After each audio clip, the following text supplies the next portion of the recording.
Hello and greetings from Iceland, but this is a kind of tourist special, since we are moving into the summer solstice period.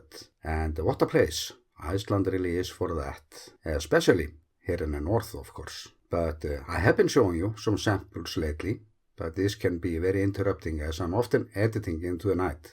But overall, sunset photos are a bit too easy for my taste and often a kind of cliché. So my goal is more about to play with the time-lapse format or get the really special formations that you don't get that often. And then we get the summer solstice, meaning that there are places here in the northernmost part of Iceland where the sun doesn't set at all for days. It's the time when many tourists can't sleep and come down to the hotel lobby asking what's wrong out there, where is the evening. So the midnight sun does also work wonders for the hotel bars, since we all need to sleep. And we don't have to aim for June 21st, of course, even though it's the longest day. We can work our way around it, and now is the time, or the week before and the week after the longest day. It's a good time to shoot videos and time-lapses of the sun, as it only hovers just above or literally on the horizon for almost an hour or so,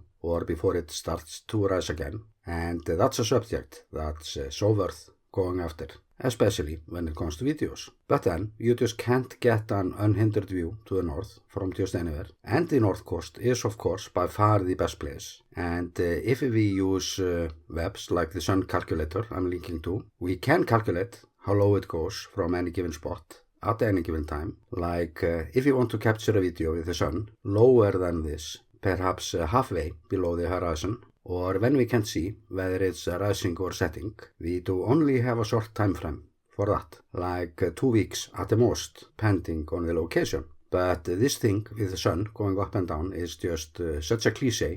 We need to find a location at the correct latitude and perfect timing, of course. And then we need, of course, clear skies, but that's not always simple. So like with the northern light photography, there is just no guarantee for success. But then when we succeed, there is more value in our work. And even here in the north, we have some limitations. Like from where I'm sitting now, located in a deep fjord, so we do only get an hour or so in late June.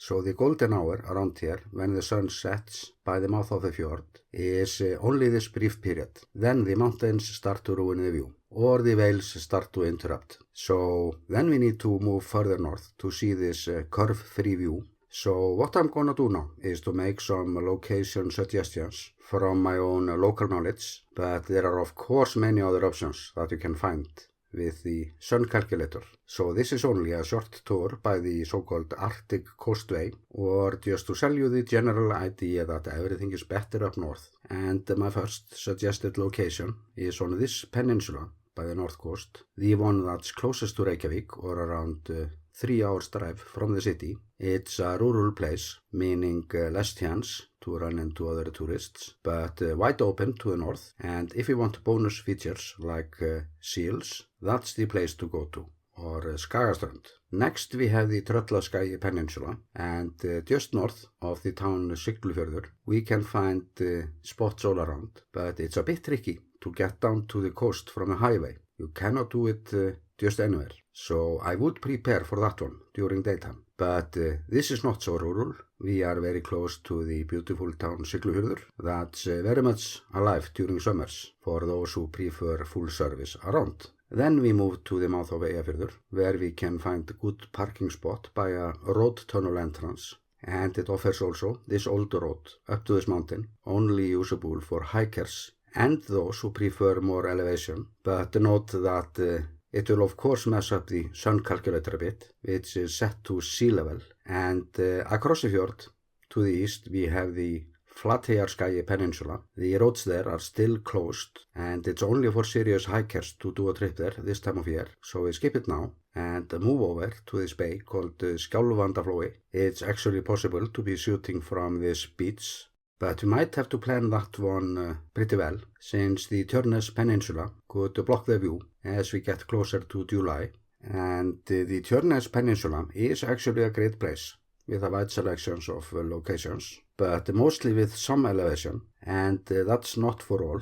but the puffins there are also an attraction, and the nearby town Húsavík, or the Eurovision town of Iceland, so it can be a good base for those of you who are seriously into summer solstice photography. And only an hour away from here, we find what might just be the best place, or this peninsula, or a prairie actually. It's all flat, and we call it Melrakusleta. It's here where you can find the northernmost spot in Iceland. So this latitude offers more days to work with than you find elsewhere. So last year I took off to there, only to make plenty of mistakes to learn from. But it was a kind of light chasing tour as well.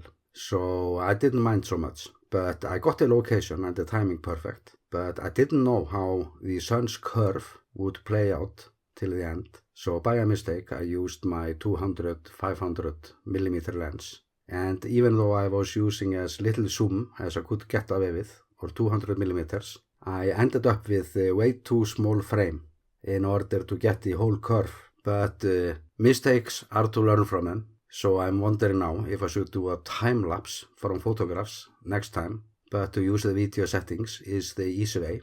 And my advice for those of you who plan to come here to capture this, do the math right. And as for this year, I'm still not sure if I will do such a tour now, since I have to be in Reykjavík just about that time, and then we have a weather factor to deal with, of course. So it's all up to Mother Nature. But even though Iceland is not so big, we do have many weather systems going on at the same time. So to be able to move around is a big plus. But I have to mention this one more option before I end this today, or the island Grímsey that sits on the Arctic Circle. It's a 3-hour trip with a ferry, and I'm of course leaving some links for you. But videos can't get further up north than this place, and I might go there soon, even in the next few days. But again, it's all up to the weather. But I really want to do some cliché photography there, or the puffins. It's millions of them around. And the island is a very special place. So if I get very lucky, I will get a good midnight sun and the puffins. But it's a bit odd that even though we get many fantastic photographers to Iceland every year that bring back images and videos that provide us with free promotion for the years to come, there are still many unexplored areas. And none of the locations I've been talking about are by the so-called Ring Road, but we have this thing called the Arctic Coastway, and I'm linking to it as well. And I hope those tips were useful, but those are the places to be at during this short but sweet season, as the sun never sets in my home country, Iceland.